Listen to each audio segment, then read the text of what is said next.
right, good morning. It's 10 o'clock, so we are going to get started right on time. So today's session will be recorded and will be sent to you after the meeting, maybe later today, depending on how my day goes. So thank you for joining us today. So we are going to be talking about digital marketing trends. So for those of you who don't know me, my name is Jennifer Baker. I run a digital marketing agency in Kingston, Ontario. It's myself and a wonderful team of 6, plus the occasional intern here and there. So we've been doing this for about 14 years now, and I love teaching, I love training, I love webinars. So I'm excited for this one. Now, I just saw my colleague Adisha pop on. She can give a little wave here, but Adisha is going to be doing her first webinar on April 16th, and she's going to be talking about all about SEO. So come out and support my girl on her first webinar. So let's get started about these trends. So really, what we're going to talk about is things that I see as someone who lives in this world of digital marketing. We'll talk about different shifts that we're seeing, authentic content, performance metrics, how they're changing, as well as some best practices that we're seeing. So how things have shifted from what they were previously to what they were, what they were even a year ago or 10 years ago. If you're interested at all, I'm going to put it in the chat, but I did a little carousel post about this, so you can take a peek at that later. All right, so let's talk about some of the biggest shifts that we've seen in digital marketing. And because I only have you here today for about 40 minutes, it is certainly not going to cover everything because a lot has changed. If you have questions at any point, you're welcome to use the chat and ask your questions, or we will have some time at the end of the session. All right. This is a complaint that I hear from across the board, from clients, from people who are, just attending webinars. They say, like, I post on Facebook, and sometimes this goes for Instagram as well. And they say, like, I don't get any reach. Nobody sees my post is typically something I hear often. And I don't want to be the person to say organic content is dead, but it's more difficult because there is a lot more content out there. So relying on organic content is not realistic. So for you to go and make a post on your Facebook page, that's not going to do it anymore.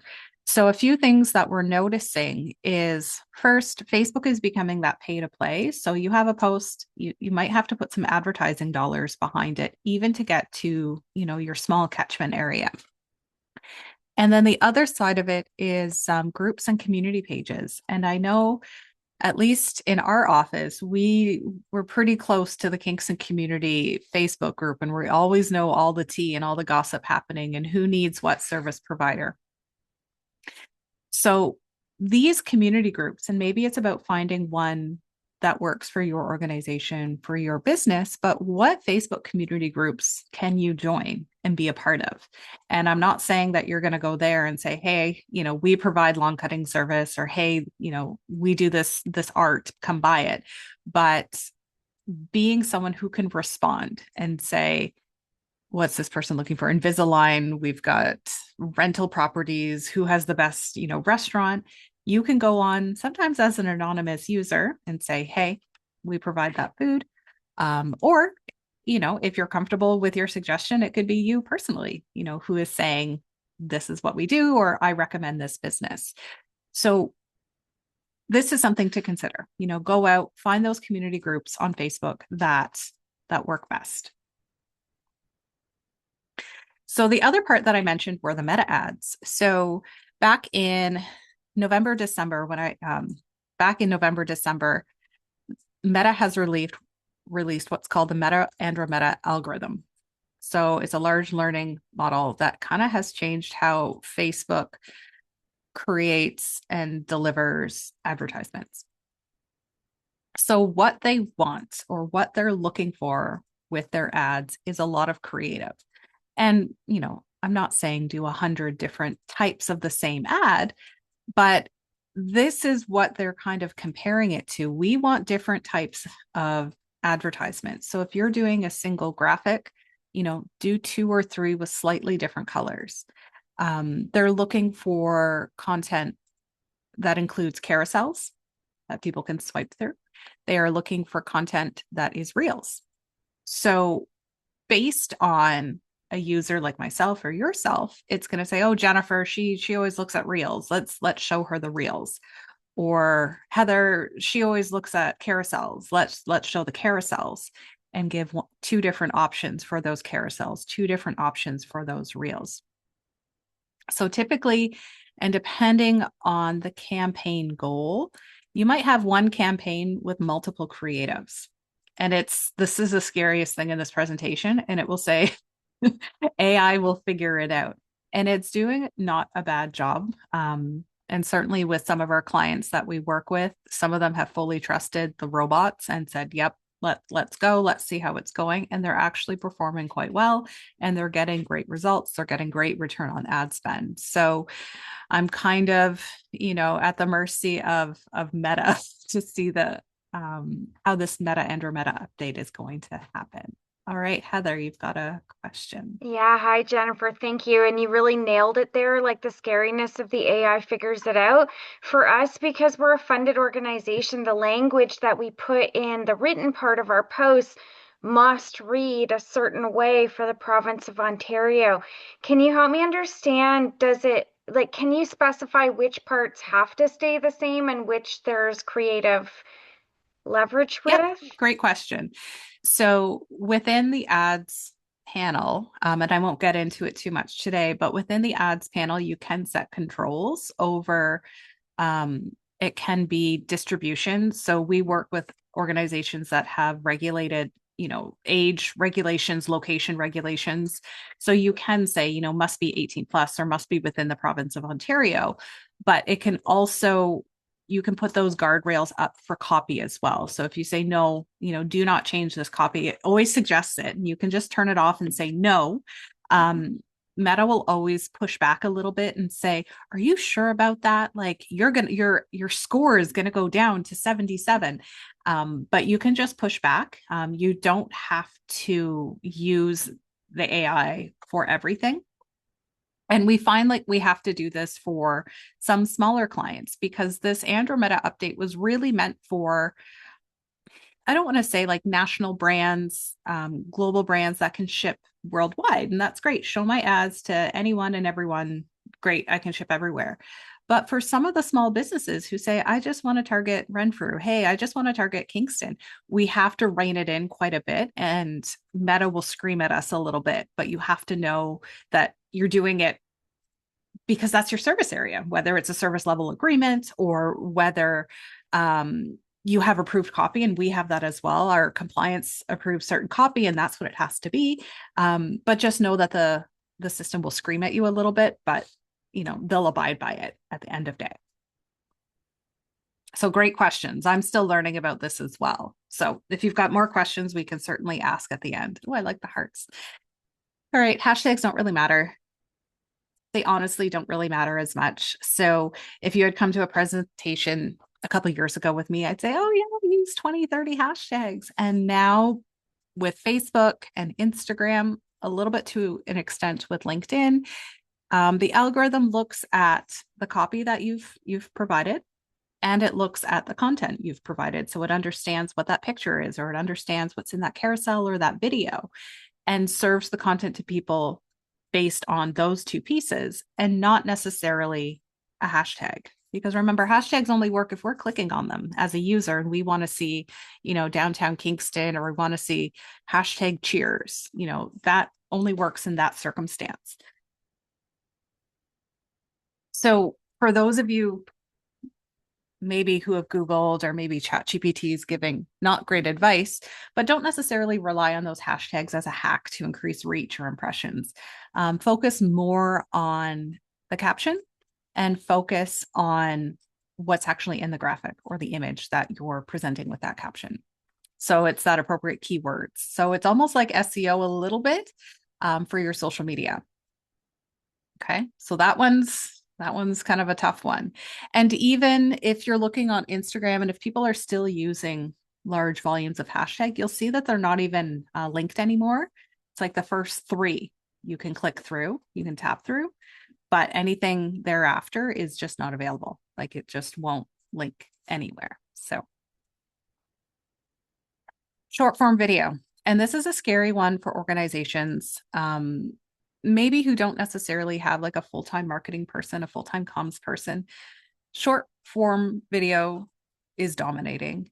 It's getting the reach, it's getting the impressions, but it does take more time than, taking a picture and putting up a caption. So does anyone know why these algorithms are providing preference to short form video? Does anyone know why? No? Heather, no? No, no. Why?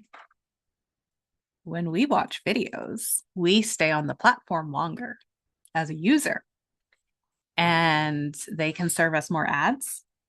We're likely to click on ads.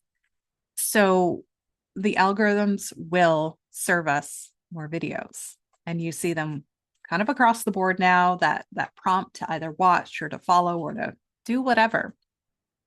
We're also seeing these short form videos on LinkedIn as well. At one point, maybe last year at this time, on the LinkedIn mobile, there was like an actual video navigation on the app. It's not there anymore, but I've got some clients who are testing out short form video on LinkedIn as well. So we're going to see how that goes. But these short form videos, started with TikTok, and now they've kind of expanded across the board. So we're seeing them on Pinterest. We're also seeing them on YouTube, and YouTube is pretty important for a lot of businesses. So while you might be having fun, maybe making reels on Instagram or doing TikTok videos, don't forget about YouTube.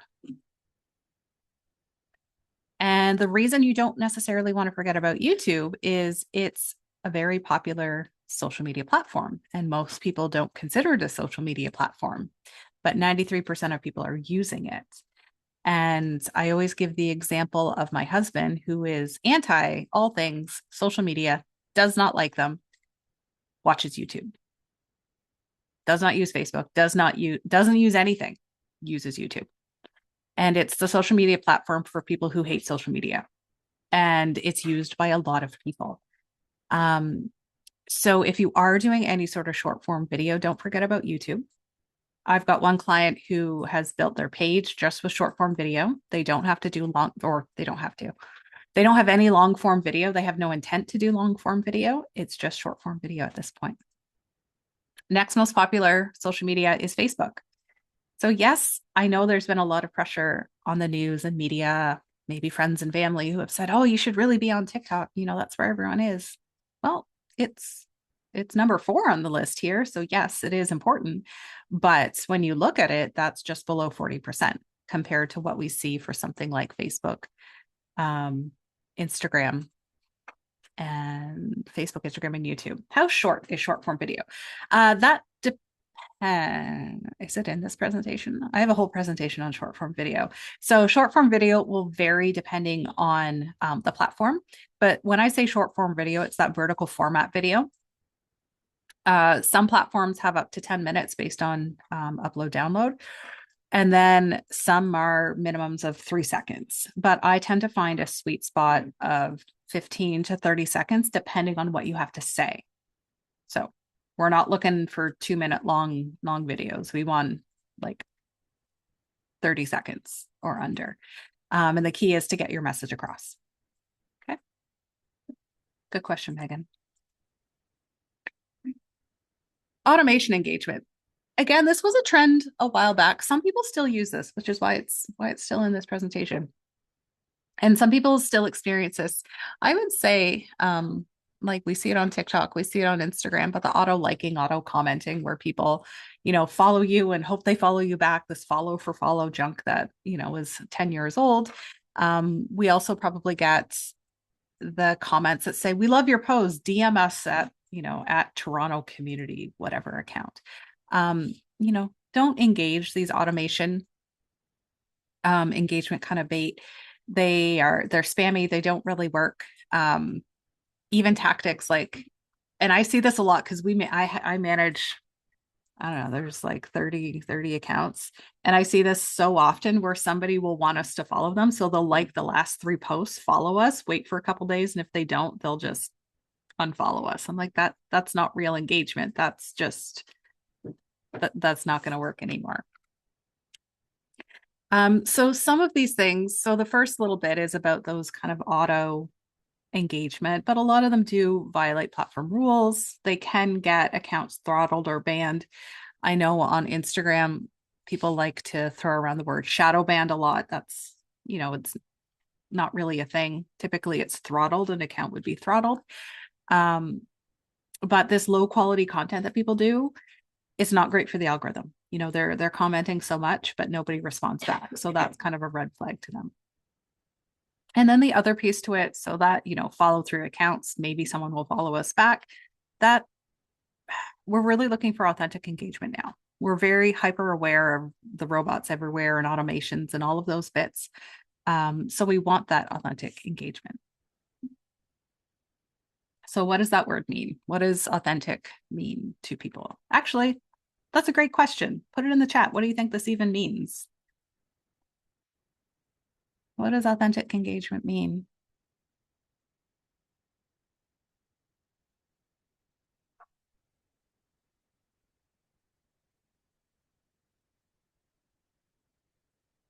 I didn't tell you there'd be a quiz today. Real-time stories. Yep. Being real. Absolutely, Heather. True connection. Yep. Absolutely. That's what we're looking for. So, no makeup. Fact, I put on mascara today. It's probably the first time in 2 weeks. So just, hey. um, so what we're finding is like these highly curated feeds, wherever they are, TikTok, Facebook, Instagram, they used to signal like professional and they have a plan, but now they feel inauthentic. They might feel very ad like, and you're just like, it's the same, it's bland. And what people are looking for is almost that raw human lo-fi content. And it will typically perform better than these very polished videos. Granted, there's a time and place for all of these things. It will depend on your brand, and it depends on who your audience is as well. So these types of things, I did this like begrudgingly. I'm not a fan of this. I can't even look at that. That's scary. Um, but across the board, audiences are really tiring of like generic, polished AI things. If you remember I heard the news yesterday. It was a video app, Sora. It came out September, October of last year, and all these crazy videos like popped up out of nowhere. It's bankrupt. It's closed now. People didn't want to pay for it. People didn't like it after they kind of got into it. So people are tiring of that trend. And in fact, some platforms like LinkedIn, they'll actually demote content that is AI. I know a lot of posts are written by AI systems. You can tell that everyone is so thrilled on LinkedIn, but this type of content, like these pictures here, I'm like looking at the calendar dates. They're not even right. Anyways, but they don't want that type of content on LinkedIn. So what people want to see is, real people, even if we're not perfect. So these are our real people. One was leaving, the one on the far right, she went back home. But yes, we also have beautiful, polished corporate pictures, but in a day-to-day, this is us, this is who we are. And people tend to really engage with that because they're like, oh, that's what's happening with you. So what I tell business owners or individuals is, yeah, take a picture of yourself doing work. And this freaks a lot of people out, especially when I say picture or video and then want them to include their face. So there's some business owners, what kind of stuff do I have on my desk? I'll say, okay, retailers, like it may not be you, but maybe just show your like hands holding the mug you're selling, or it's your hands working, or like the back of you, and then work up to it. Because I hear from a lot of business owners that they feel like it's being showy, and it's like, oh, look at me working. And then they don't post at all. So kind of work up to it a little bit. Don't hide behind AI, and do what you think is comfortable for you. Because if I said, hey, Heather, go and start taking selfies of yourself when you're doing consultations or prepping, you like pass, no, I'm never doing this. So do what you think is most comfortable for you within your guidelines of your organization or your small business. What are we doing for time? Oh, I'm just a yapping. Okay.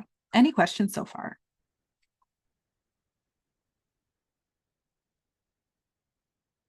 Yeah. Okay. Okay. So vanity metrics, and these are still somewhat of an issue today with some groups. Um, but years ago, growing that follower count and racking likes was the goal. It was, we need to grow our followers. And we still have clients who tell us this, on a monthly basis. And I know some of you have to complete your reports for boards and governments and so on. They say, what's our follower count at? Um, that doesn't necessarily matter anymore. It's great. It's a vanity metric. But what's more important for growth are the meaningful conversations and the meaningful interactions that you have. And sometimes you don't even necessarily know that they're happening. So it could be the screenshots. They haven't figured, well, they can probably figure out how to do it, but we don't have that metric yet.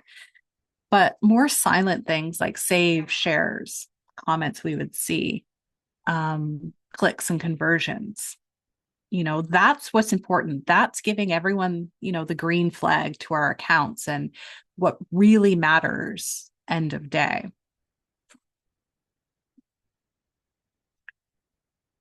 And then metrics continue to evolve, which is a challenge for reporting, for us as an agency, but also for you and your reports. But if you've noticed and looked in the last, I think it's been the last quarter, but Facebook is phasing out the phrase impressions. So, what used to mean the number of times a piece of content appears. So, a non unique number. So, Heather might see a post for my upcoming webinar 5 times. So, that's 5 impressions, but you're only a reach of one. Okay. So, impressions are always greater than reach. But now Facebook decided that impressions are now called views. And I assume this change is going to exist and, fall over to Instagram as well. So just note that if you're doing your reports, if you're reporting to boards or whatever, who, the powers that be, that language has changed for Meta. It's still the same for other platforms. Meta has changed. So what we see now, the language will look like this graph down here where it says views breakdown. And for a lot of us, we think of view, or I instantly think video. But now it's stills, it's carousels, it's video. So just know that change is out there and it might mess around with your numbers a little bit. So don't go think you're going crazy when you can't find this for a report. All right.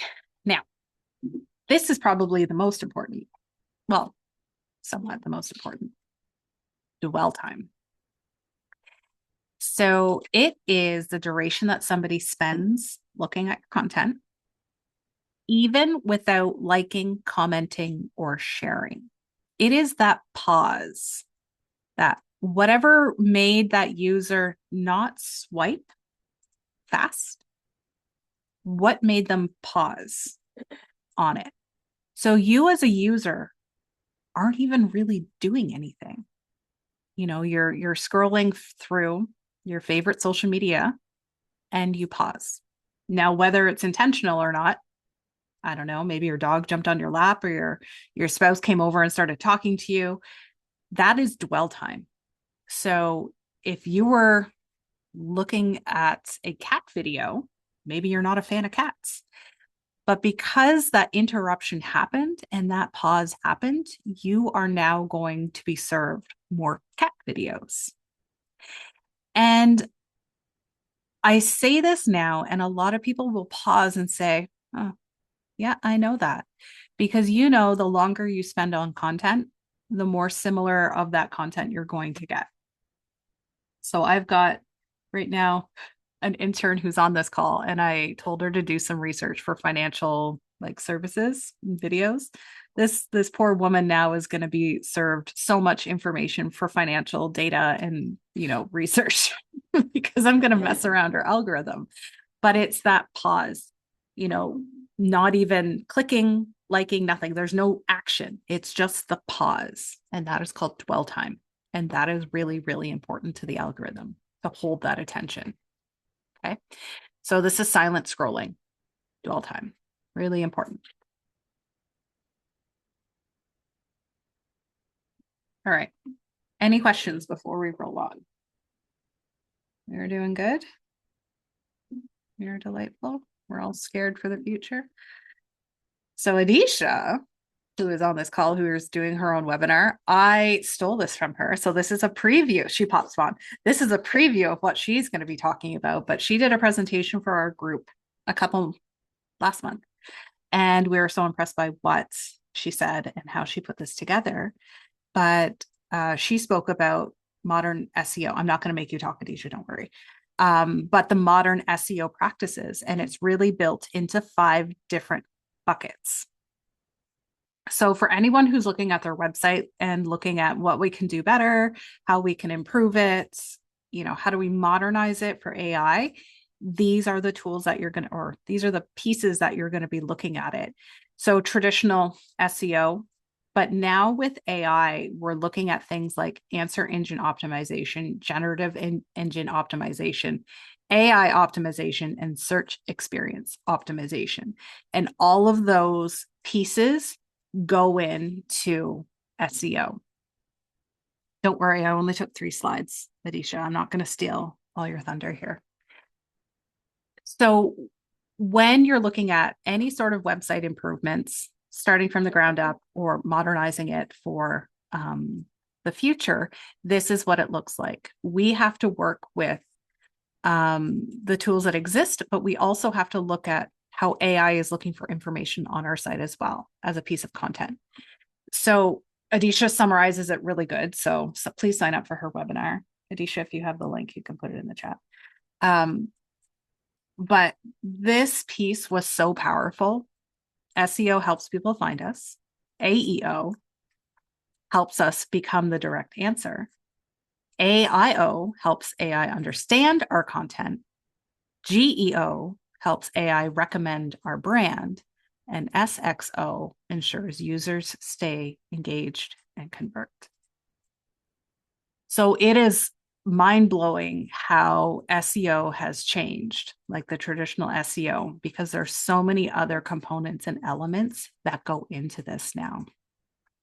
So on April 16th, Adisha is going to walk you through a whole bunch more of information, but this is like 3 slides to preview what that is.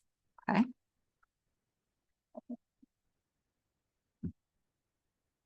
So other things that I still see. Okay, Disha put the link in the chat. So if you're interested in learning more, you can register there. So other things that I still hear from clients or people in webinars is, well, how many times do I post a day? What days do I post? What's the best time to post? Like none of this really matters, to be honest.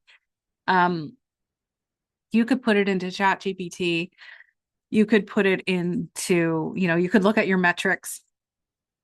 You could look at Google and ask Google, and they all write a story that says, post Mondays at 4 o'clock because that's when people are commuting home and they have time to look at your content. Like they all try to make this story about when people are available to look at your content. But really what it comes down to is quality and relevance. Is what you're posting important? Is it interesting? And then people will take action on it. As opposed to content for the sake of content. A lot of people become hesitant about either creating content and maintaining content because they think, oh my gosh, like I have to post like 14 times in a week. That's 2 times a day. And that's so much.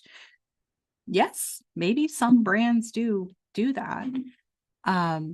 but it's quality and relevance over that frequency. Because if you're just posting for the sake of posting and you're not excited about your content, it's likely that your consumers, your customers, your clients are also not excited about it. So posting more can actually hurt your reach because now people are just scrolling past it because they're like, oh, Heather again. Oh, we don't need this is too much. Like, I've already heard about this. So consider that as well. So if you really need to get your message across, it's not the fact of resharing something or reposting. Oh, what's the phrase that people use all the time that drives me crazy? Not amplify. It'll come to me after the webinar. But they'll say push. We really need to push this. If you're at the point where you really need to push content, whether it's a sale or a workshop or something, you need to do paid ads. That's how you push content. Posting again on, LinkedIn is not going to do it. So that's the point at which you do need to invest in paid ads. All right. All right, pay to play. So I alluded to this a little bit earlier, but this is what we're seeing as kind of that major trend. We see it as an agency as well. So because we manage Google accounts, because we manage LinkedIn ads, Facebook ads, Meta and Google have their team of representatives who call us all the time. And what their goal is to quote unquote improve, which is fine. To be honest, we have a really excellent Meta rep that we work with. He's wonderful. But his goal, end of day, is to increase budgets. He wants us to convince you to spend more money on ads at end of day. That's his goal. Granted, he does a great job at troubleshooting a lot of the time. So if we run into trouble with accounts or accounts are having issues, he's great in there for us. But end of day, he'll say, oh, they're at $10 a day. Can we do like 50? I'm like, I don't think the client has a budget for $50 a day, like to increase from 10 to 50. And the same thing goes for Google ads. So Adisha's the person who manages that, but she hears a lot of that as well. Again, they provide some troubleshooting, but end of day, we want more budget. Well, we being Google, not us. So you might receive emails like this. So typically they'll come from Google. Meta doesn't do so much of this, but they'll say like, book a call with us and, chat with us a little bit more, how we can improve your results. And improve your results means give us more budget. So your ads are seen broader, which makes sense. Yes. But again, that's end of day. They want more revenue. So these aren't spam by any means. It is what it is. And that's what they're doing. And that's what we're seeing as an agency. If you're managing your own accounts, you might be seeing these as well. So they're legitimate. It's just, they've got to meet their goals too. Guys, we're quiet. We're going to have a quickie webinar here. So we're like 35 minutes. Maybe I talked really fast. So today we discussed some of the shifts in digital marketing. We talked a little bit about authentic content, a little bit about performance metrics, and then some of the best practices across digital, web, and so on. So this is what we do. We do all the things, Google ads, Meta ads, email marketing, web design, organic, social media, as well as training. So we do have some time, so we can take some questions.